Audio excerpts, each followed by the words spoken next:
नीतू बहुत सुंदर थी और पढ़ाई में भी इंटेलिजेंट थी। उसके माँ बाप ज़्यादा पैसे वाले नहीं थे। फिर भी उसके माँ बाप ने उसकी पढ़ाई में कोई कसर नहीं छोड़ी। वह पढ़ने में अव्वल आती रही और वह बहुत अच्छे नंबरों से हमेशा पास होती रही। अच्छे नंबरों की वजह से उनको एक अच्छा कॉलेज में एडमिशन भी मिल गया। एडमिशन लेने के बाद उसके माँ बाप ने किसी तरह पैसे का जुगाड़ करने के बाद हॉस्टल में छोड़ने का मन बना लिया।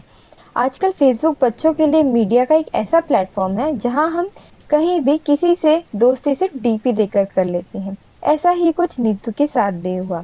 पता नहीं कब एक मनदीप नाम के लड़के से फेसबुक पर फ्रेंडशिप हो गई और दोनों फोन पर बातें करते करते एक दूसरे को दिल दे बैठे। नीतू को मनदीप के बारे में कुछ भी नहीं पता था। वो कौन है और कहाँ से है, क्या काम करता है। बस दोनों को प्यार का भूत सवार था। वह जो भी सुनाता था उसकी बातों पे विश्वास कर लेती थी। पर मनदीप एक नंबर का आवारा लड़का था और झूठ बोलने में माहिर था। वह अपने माँ बाप के कहने से बाहर था। वह शराब भी पीता था और पढ़ाई के नाम पे तो वो धक्का गाड़ी था। बड़ी मुश्किल से 10th ही की थी। पता नहीं नीतू उसके कौन सी बातों से उससे प्रभावित होते रही और शादी करने की जिद करने लगी। माँ बाप ने बहुत समझाया कि वो अच्छा लड़का नहीं है, हम तेरे लिए कोई और लड़का देख लेते हैं। पर वो कहाँ उनका कहना मानने वाली थी।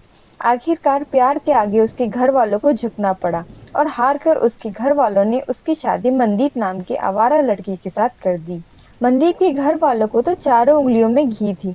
मनदीप और उसके घर वाले बहुत खुश थे इतनी सुंदर और पढ़ी लिखी बहू को पाकर, क्योंकि उनके निकम्मे लड़की को इतनी सुंदर और पढ़ी लिखी लड़की मिल गई।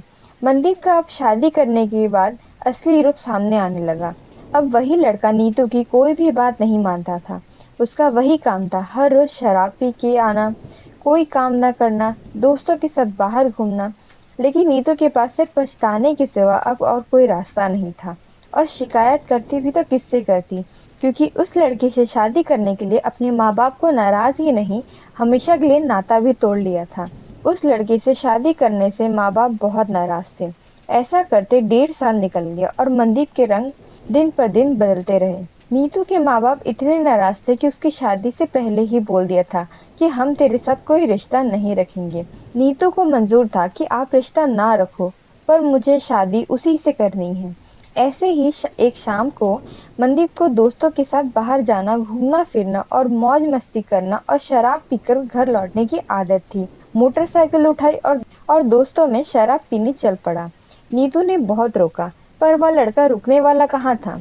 उसको कहाँ कदर थी उसके प्यार की। आखिरकार वही हुआ जिस बात का डर था। 9 बजे पुलिस का फोन आया कि आपके इस नंबर की बाइक का एक्सीडेंट हुआ है और इस लड़के का एक्सीडेंट में मौत हो गई। अब नीतू के ऊपर आसमान और नीचे धरती थी और नीतू को इस टाइम 7 महीने की प्रेगनेंसी थी। मनदीप ने इतनी भी हुई थी कि उसे पता ही नहीं चला, खड़े हुए ट्रक में बाइक दे मारी और बाइक लगने के बाद उसका सिर सड़क पर से लगते ही मौत हो गई। अब नीतू के पास पछताने के सिवाय कुछ नहीं था। बस जिंदगी सिर्फ भगवान भरोसे थी और उसकी मौत के बाद एक बेटी को जन्म दिया। नीतू सिर्फ 24 साल की थी। एक बार सोच कर देखो, 24 साल की उम्र में शादी भी कर लेना, एक बच्चे की माँ भी बन जाना और विधवा भी हो जाना।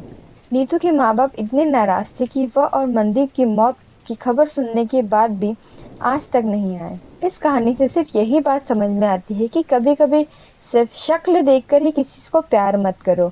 आप फेसबुक पर किसी की शक्ल देख सकते हो, उसके गुण नहीं। प्यार करने से पहले उस इंसान की परख भी कर लो। खाली प्यार से जिंदगी नहीं चल सकती। जिंदगी हमेशा तालमेल और बैलेंस से चलती है। और अपने माँ बाप की आत्मा को कभी मत तड़पाओ कि अगर आप उनको दुखी कर अपने लिए खुशियाँ ढूंढ रहे हो तो वो कभी भी नहीं मिल सकती। अब नीतू अपनी बेटी के साथ जीवन काट रही है। अगर मनदीप सच्चा प्यार करता तो वो नीतू की बात मानता। वह शराब पीने के लिए नीतू को इस हालत में छोड़कर ना जाता। जाने से पहले एक बार भी नहीं सोचा, जिस लड़की ने अपना घर और माँ बाप तक छोड़ दिए मेरे लिए, उसको भी टाइम दूं। प्रेगनेंसी की हालत में छोड़कर क्या दोस्त के साथ शराब पीनी जरूरी थी। अगर वो चाहता तो अनहोनी टल सकती थी, पर नहीं, अगर सच्चा प्यार होता तो ये तब संभव होता। शायद मनदीप का प्यार नीतू के लिए दिल से नहीं जिस्म से था। मेरी इस कहानी से यही शिक्षा मिलती है, जो लड़का अपने माँ बाप की इज्जत नहीं करता वो एक पत्नी की इज्जत नहीं कर सकता। अगर आपको कभी भी किसी लड़की को परखना हो, सबसे पहले ये देख लो क्या वह अपने माँ बाप से प्यार करता है। तभी वह आपको सच्चा प्यार कर सकता है। जो अपने माँ बाप का नहीं, वो पत्नी का कभी नहीं बन सकता। यह भी एक सच्ची कहानी है। इसमें सिर्फ दोनों पात्रों के नाम बदले हुए हैं। यह कहानी मेरी अपनी आंखों देखी हुई है। मेरे प्यारे दोस्तों, प्लीज इस वीडियो को लाइक और इस चैनल को सब्सक्राइब करें।